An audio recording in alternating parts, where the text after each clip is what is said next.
এই সংসারে সব থেকে বড় রোগ কোনটা? কেউ বলবে খিদে, কেউ বলবে বার্ধক্য, কেউ বলবে জ্বর আদি ইত্যাদি। আমরা সব সময় চেষ্টা করি যে আমরা এই সব রোগ থেকে দূরে থাকি। সময় মতো আমরা চিকিৎসকের সাথে দেখা করি। অনেক চেষ্টা করি যাতে এই রোগ আমাদের আশেপাশেও না ঘোরাফেরা করতে পারে।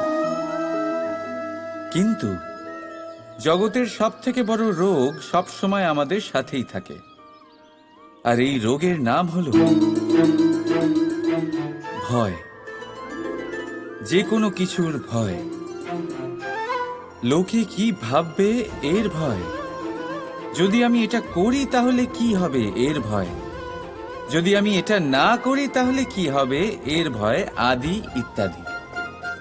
দেখতে গেলে প্রত্যেক মানুষের মনে একটা ভয় আছে যা তাকে কষ্ট দেয়।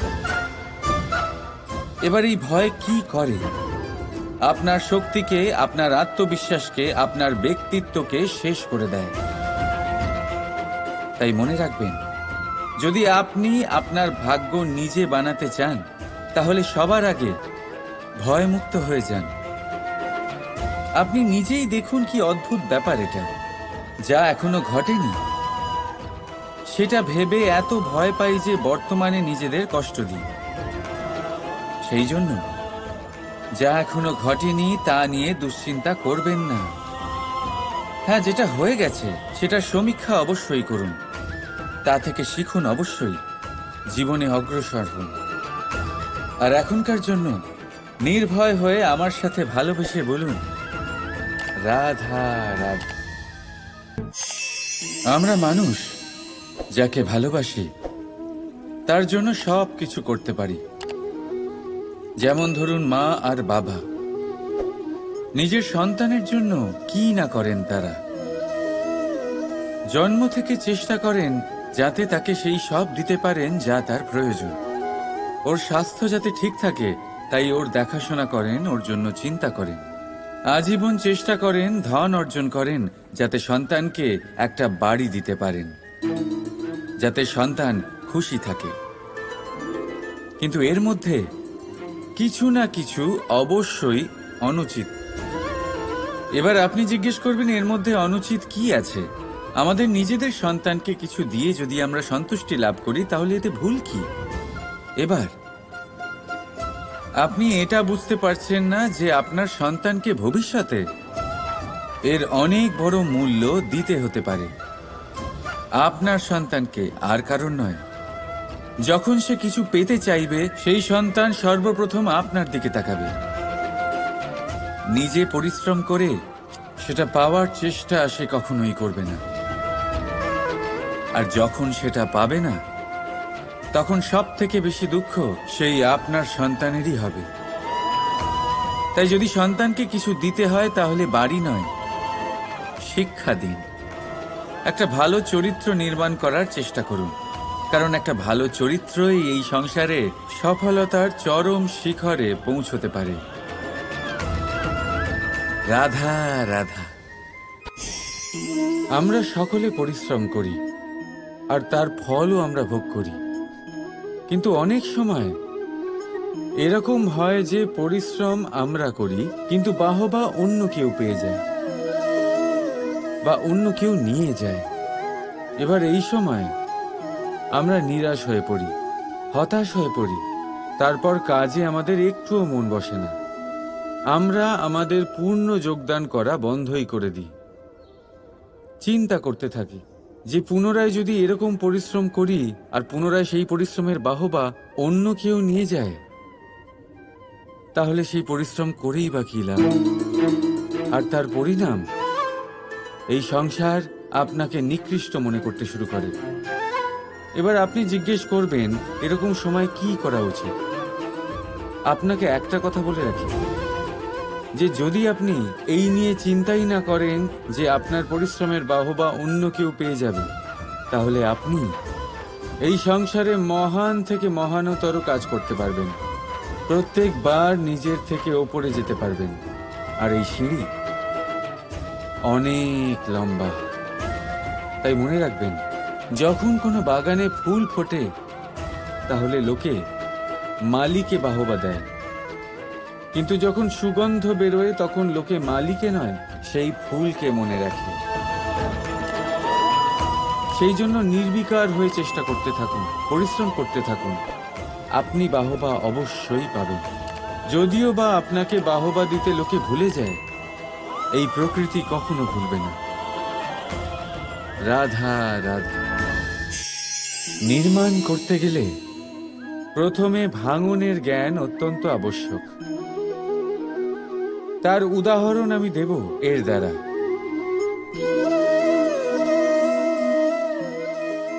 এই সুস্বাদু পায়েস, এটা তৈরি হয় পুষ্টিকর ভাত দিয়ে।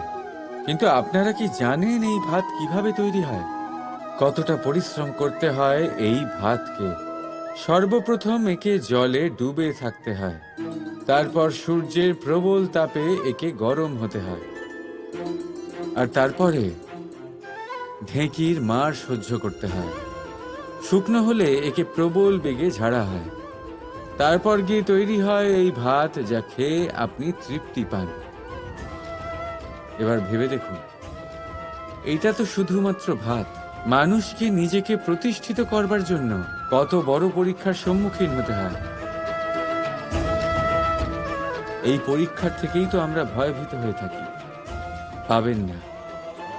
এই পরীক্ষার মুখোমুখি হন সাহসের সাথে, ধনাত্মক রূপে। একেই বলে বাধা পেরোনো, একেই বলে পরিশ্রম, একেই বলে আহ্বান।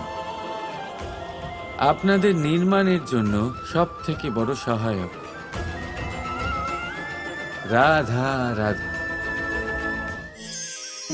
সাগর আর নদী, এই দুই হলো জলাধার, কিন্তু দুজনের মধ্যে তফাৎ দেখুন কতটা।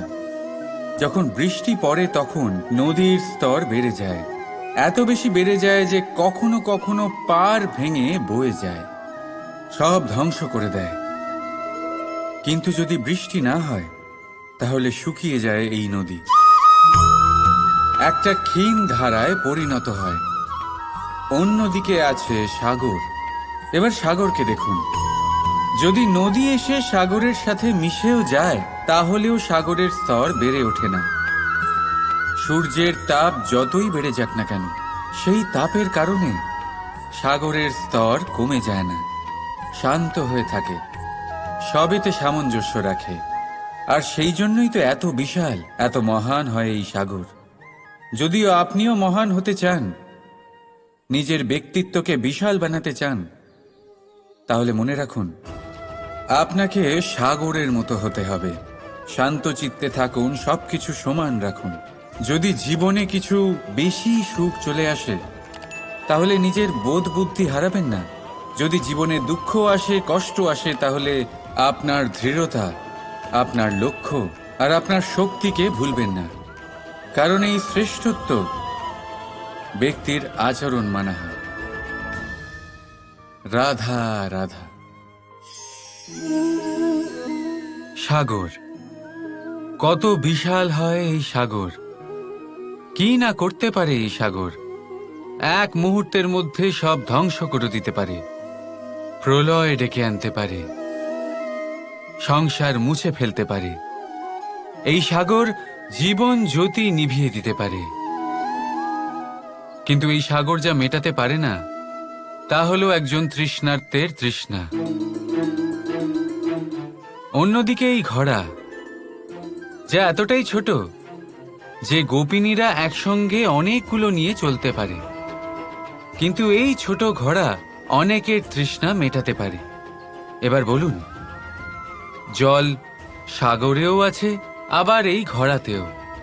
তাহলে পার্থক্য কোথায়? এখানে পার্থক্য হলো তাদের আচরণের মধ্যে। একজন মাটির মধ্যে মিষ্টি জল ধরে রাখে, তো আরেকজন নিজের নোনা জলের আঘাতে যে কাউকে মাটিতে মিশিয়ে দিতে পারে। আপনি কি হতে চাইবেন? সাগরের নোনা জল হয়ে কারোর আশা চূর্ণ বিচূর্ণ করে দিতে, নাকি মিষ্টি জলের ঘোড়া হয়ে কারোর তৃষ্ণা মেটাতে? সিদ্ধান্ত আপনার। রাধা রাধা।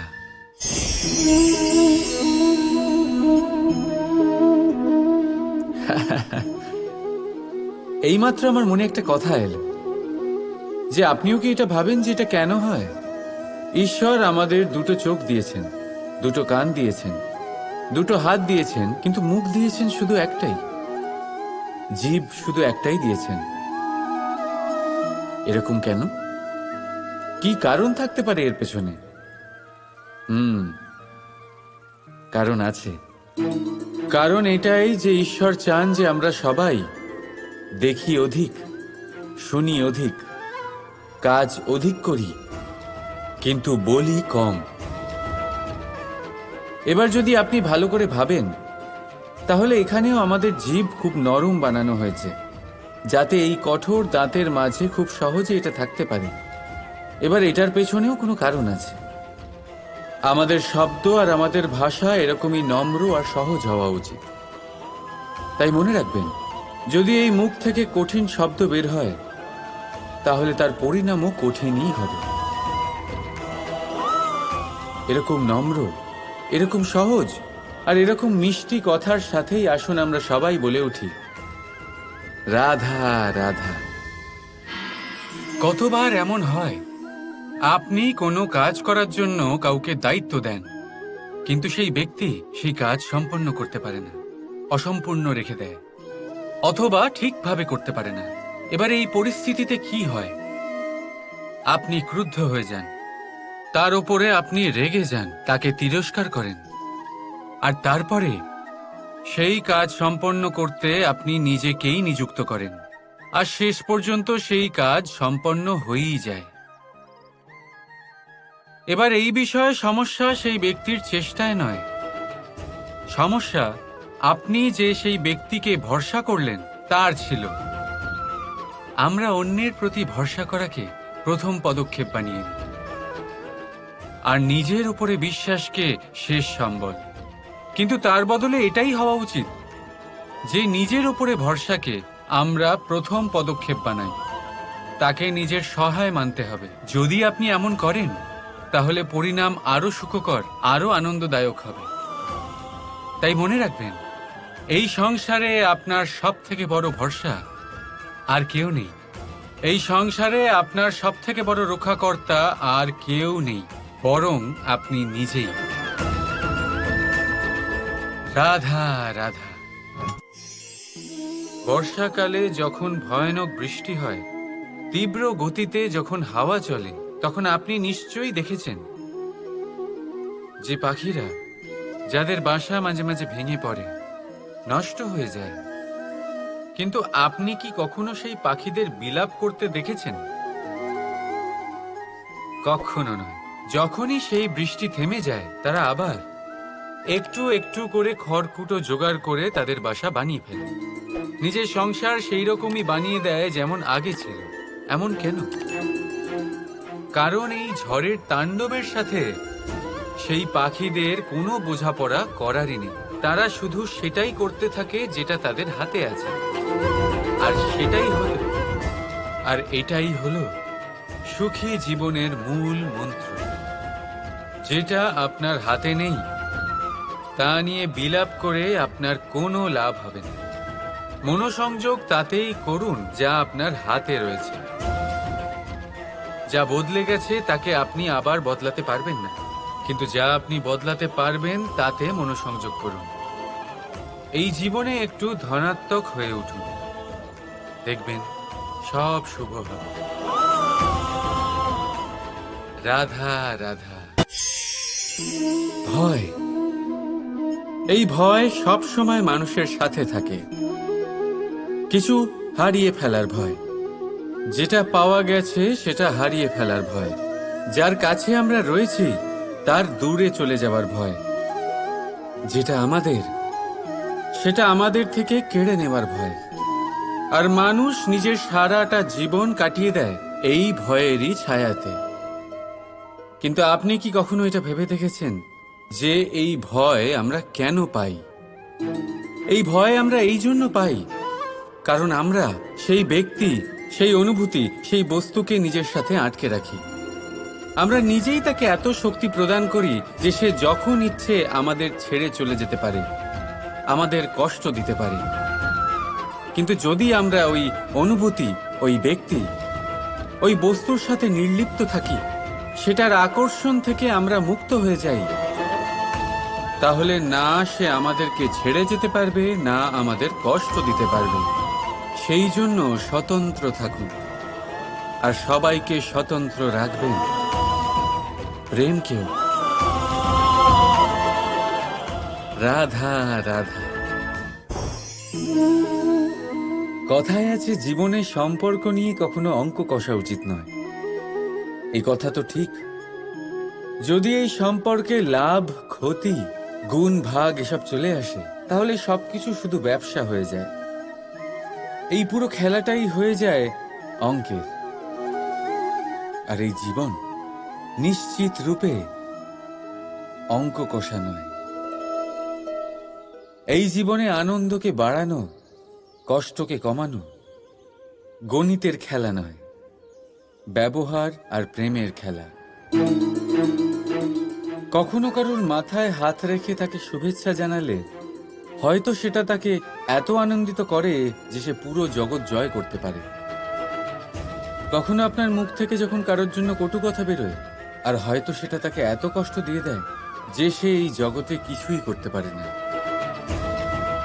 জীবনে কখনো সম্পর্কের মধ্যে গণিতকে আনবেন না, কখনো না। না লাভ ক্ষতি, না গুণ ভাগ।